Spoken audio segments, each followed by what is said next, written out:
ಇನ್ನು ನಂದಿಗಿರಿ ಧಾಮದಲ್ಲಿ 5 ಕಿಲೋಮೀಟರ್ ವರೆಗೆ traffic jam ಆಗಿರುವಂತದ್ದು. ಇವತ್ತು ವೀಕೆಂಡ್ ಆಗಿರೋದ್ರಿಂದ ನಂದಿಗಿರಿ ಧಾಮಕ್ಕೆ ಹರಿದು ಬಂದಿದೆ ಜನಸಾಗರ. ಬರೋಬ್ಬರಿ 5 ಕಿಲೋಮೀಟರ್ನಷ್ಟು ಟ್ರಾಫಿಕ್ ಜಾಮ್ ಆಗಿದೆ ಅಂತಂದ್ರೆ ಎಷ್ಟು ವೆಹಿಕಲ್ಗಳು ಹೋಗಿರುತ್ತೆ ಅಂತ ಯೋಚನೆ ಮಾಡಬೇಕಾಗುತ್ತೆ. ಇವತ್ತು ವೀಕೆಂಡ್ ಆಗಿದೆ, ಹಾಗಾಗಿ ಎಲ್ಲರೂ ಕೂಡ ಟ್ರಿಪ್ಗಳು ಹೋಗಿರ್ತಾರೆ ನಂದಿಗಿರಿ ಧಾಮಕ್ಕೆ.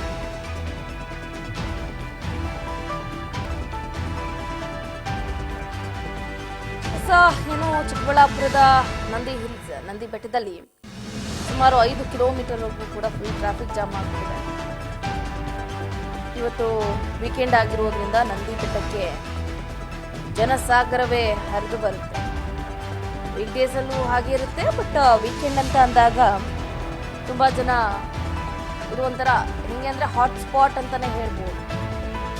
ಈ ನಂದಿ ಹಿಲ್ಸ್ ಅನ್ನ ನೋಡ್ಲೇಬೇಕು ಅಂತ ಅಂದ್ಕೊಂಡಿರೋ ತುಂಬಾ ಜನ ಇರ್ತಾರೆ. ಗಮನಿಸ್ತಾ ಇದ್ದಾರೆ ದೃಶ್ಯಗಳನ್ನ, ಯಾವ ರೀತಿ ನೆರೆದಿದ್ದಾರೆ ಅಂತ.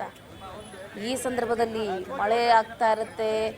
ಈ ಸಂದರ್ಭದಲ್ಲಿ ಯಾರು ಹೆಚ್ಚಾಗಿ ಪ್ರವಾಸಗಳನ್ನ ಕೈಗೊಳ್ಳಬೇಡಿ ಅಂತ ಎಷ್ಟೇ ಎಚ್ಚರಿಕೆಯನ್ನ ಕೊಟ್ಟರೂ ಕೂಡ ಎಚ್ಚರಿಕೆಯನ್ನ ಮೀರಿ ಇಂತಹ ಬೆಟ್ಟಗಳಿಗೆ, ಜಲಪಾತಗಳಿಗೆ ಜನರು ಟ್ರಿಪ್ ಹೋಗ್ತಾನೆ ಇರುತ್ತೆ. ಏನಾದರೂ ಹೆಚ್ಚು ಕಮ್ಮಿ ಆದರೆ ಮಾತ್ರ ದೂರೋದು.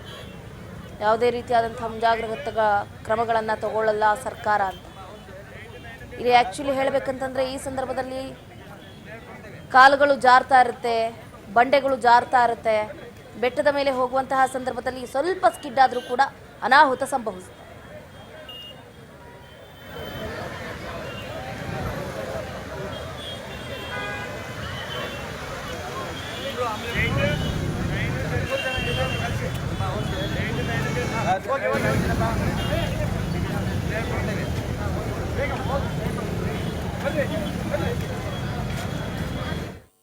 ಇದ್ರ ಬಗ್ಗೆ ಹೆಚ್ಚಿನ ಡೀಟೇಲ್ಸ್ ಅನ್ನ ಕೊಡ್ತಾರೆ ನಮ್ಮ ಚಿಕ್ಕಬಳ್ಳಾಪುರದ ಪ್ರತಿನಿಧಿ ಶ್ರೀನಿವಾಸ್. ಫೋನ್ ಸಂಪರ್ಕದಿಂದ ಜಾಯ್ನ್ ಆಗ್ತಿದ್ದಾರೆ. ಎಸ್ ಶ್ರೀನಿವಾಸ್, ಗಮನಿಸ್ತಾ ಇದ್ದೀವಿ ನಂದಿ ಬೆಟ್ಟದಲ್ಲಿ 5 ಕಿಲೋಮೀಟರ್ ವರೆಗೂ ಫುಲ್ ಟ್ರಾಫಿಕ್ ಜಾಮ್ ಆಗಿದೆ.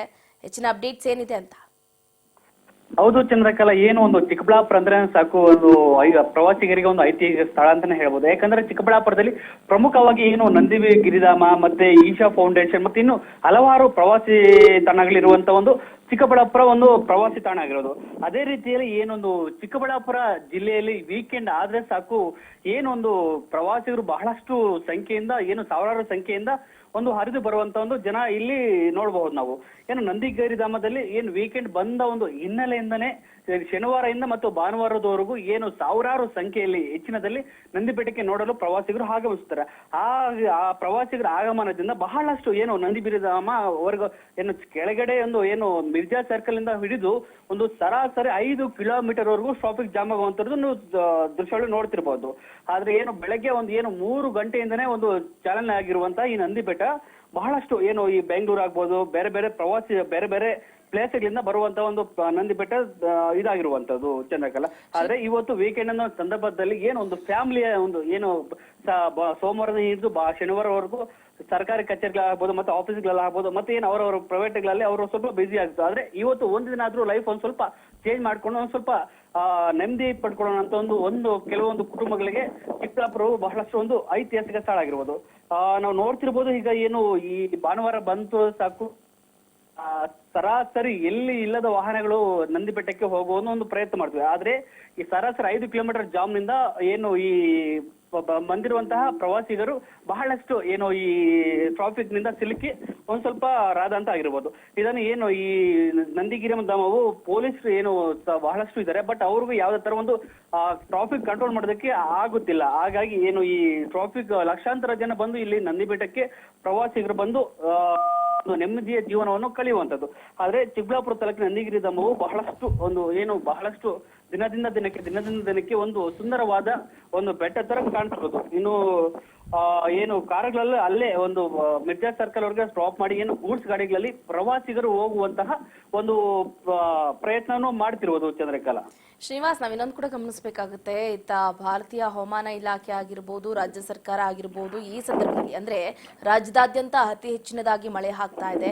ಇಂತಹ ಸಂದರ್ಭದಲ್ಲಿ ಯಾವುದೇ ರೀತಿಯಾದಂತಹ ಪ್ರವಾಸಗಳನ್ನ ಕೈಗೊಳ್ಳಬೇಡಿ ಅಂತ ಜನರಿಗೆ ಎಷ್ಟೇ ತಿಳಿ ಹೇಳಿದ್ರು ಕೂಡ ಕೇಳ್ತಾ ಇಲ್ಲ. ಅದರಲ್ಲೂ ಮುಖ್ಯವಾಗಿ ನಾವು ನಂದಿ ಬೆಟ್ಟವನ್ನ ಗಮನಿಸೋದಾದ್ರೆ ಅಲ್ಲಿ ಅತಿ ಹೆಚ್ಚು ಏನಂತಂದ್ರೆ ಈ ಜಾರು ಬಂಡೆಗಳಿರ್ಬೋದು ಅಥವಾ ಆ ಗುಡ್ಡಗಾಡು ಪ್ರದೇಶ ಆಗಿರ್ಬೋದು, ಬೆಟ್ಟ ಆಗಿರ್ಬೋದು, ಎಲ್ಲ ಕೂಡ ಜಾರ್ತಾ ಇರುತ್ತೆ. ಇಲ್ಲಿ ಹೆಚ್ಚಿನದಾಗಿ ಜನ ಯಾಕೆ ಮೊರೆ ಹೋಗ್ತಾ ಇದ್ದಾರೆ? ಸ್ವಲ್ಪ ಏನಾದ್ರೂ ಹೆಚ್ಚು ಕಮ್ಮಿ ಆಯ್ತು ಅಂತಂದ್ರೆ ಪ್ರಾಣವೇ ಹೋಗುವಂತಹ ಸಂದರ್ಭವೂ ಕೂಡ ಒದಗಿ ಬರ್ಬೋದಲ್ಲ ಅಂತ.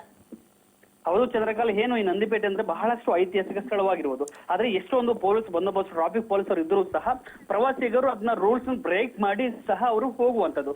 ಯಾಕಂದ್ರೆ ನಾವು ಹೋಗ್ತಿರ್ಬೋದು ದೃಶ್ಯಾವಳಿಗಳಲ್ಲಿ ಏನು ಲಕ್ಷಾಂತರ ಜನ ಬಂದು ಈ ನಂದಿಪೇಟೆಗೆ ಬರುವಂತದ್ದು. ಏನು ಬೆಳಗ್ಗೆ ಬೆಳಗ್ಗಿನ ಜಾವ 4 ಗಂಟೆಯಿಂದನೇ ಏನು ರಸ್ತೆಗೆ ಒಂದು ಕ್ಯೂ ಕಟ್ಟಲಾಗಿರುತ್ತದೆ. ಆದ್ರೆ ಬಹಳಷ್ಟು ಸಾವಿರಾರು ಸಂಖ್ಯೆಯಲ್ಲಿ ಬರುವುದರಿಂದ ಏನು ಕೆಲವೊಂದು ಅಧಿಕಾರಿಗಳು ಸಹ ಕೆಲವರು ಪ್ರವಾಸಿಗರ ಮೇಲೆ ನಿಗಾ ಇಟ್ಟಿರುವಂತದ್ದು. ಯಾಕಂದ್ರೆ ಇಲ್ಲಿ ನೋಡ್ತಿರಬಹುದು ಎಷ್ಟು ಜನ ಇದ್ದಾರೆ, ಇದೆಲ್ಲ ನಂದಿಪೇಟೆಗೆ ಯಾವ ತರ ಒಂದು ಸೂಕ್ತವಾದ ಜಾಗ ಏನು ಅಂತೇಳಿ ಅಲ್ಲೇ ಒಂದು ಸಿಬ್ಬಂದಿ ವರ್ಗದವರು ಸಹ ಅಲ್ಲಿ ಕೆಲವೊಂದು ಪ್ರವಾಸಿಗರಿಗೆ ಮುನ್ನೆಚ್ಚರಿಕೆಯನ್ನ ಕ್ರಮವನ್ನು ಕೊಟ್ಟಿರುವಂತದ್ದು. ಆದ್ರೆ ಈ ಪ್ರವಾಸಿಗರು ಎಷ್ಟು ಹೇಳಿದ್ರು ಸಹ ದಿನದಿಂದ ದಿನಕ್ಕೆ ಏನು ಸಂಖ್ಯೆ ಹೆಚ್ಚಾಗ್ತಲೇ ಬರುತ್ತಿದೆ. ಆದ್ರೆ ನಂದಿಬೆಟ್ಟದ ಒಂದು ಸಿಬ್ಬಂದಿಯೂ ಸಹ ಕೆಲವರಿಗೆ ಒಂದು ಸೂಕ್ತವಾದ ನಿರ್ಧಾರವನ್ನು ಕೊಟ್ಟು ಅವರಿಗೆ ಒಂದು ಜವಾಬ್ದಾರಿಯುತವಾಗಿ ಇದ್ ಮಾಡಿರುವಂತದ್ದು. ಚಂದ್ರಕಲಾ, ಥ್ಯಾಂಕ್ ಯು ಶ್ರೀನಿವಾಸ್, ನಿಮ್ಮ ಕಂಪ್ಲೀಟ್ ಮಾಹಿತಿಗಾಗಿ. ಒಟ್ಟಾರೆಯಾಗಿ ನಂದಿ ಬೆಟ್ಟದಲ್ಲಿ ಟ್ರಾಫಿಕ್ ಜಾಮ್ ಹೇಗಾಗಿದೆ ಅಂತ ಗಮನಿಸಬಹುದು. ಪ್ರವಾಸಿಗರು ಬೈಕಲ್ಲಿ, ಕಾರಲ್ಲಿ, ಹಾಗೆ ಗೂಡ್ಸ್ ವಾಹನಗಳಲ್ಲೂ ಕೂಡ ನಂದಿ ಬೆಟ್ಟವನ್ನ ವೀಕ್ಷಣೆ ಮಾಡೋದಕ್ಕೆ ಬರ್ತಾ ಇದ್ದಾರೆ. ಅಲ್ಲಿ ಪೊಲೀಸರು ಹರಸಾಹಸವನ್ನ ಪಡ್ತಾ ಇದ್ದಾರೆ. ರೋಡಲ್ಲಿ ಏನು ಕಂಪ್ಲೀಟ್ ಆಗಿ ಜಾಮ್ ಆಗಿರೋದನ್ನ ಕ್ಲಿಯರ್ ಮಾಡೋದಕ್ಕೆ ಪೊಲೀಸರು ಒಂದು ರೀತಿಯಾದಂತಹ ಹರಸಾಹಸವನ್ನ ಪಡ್ತಾ ಇರುವಂತದ್ದು.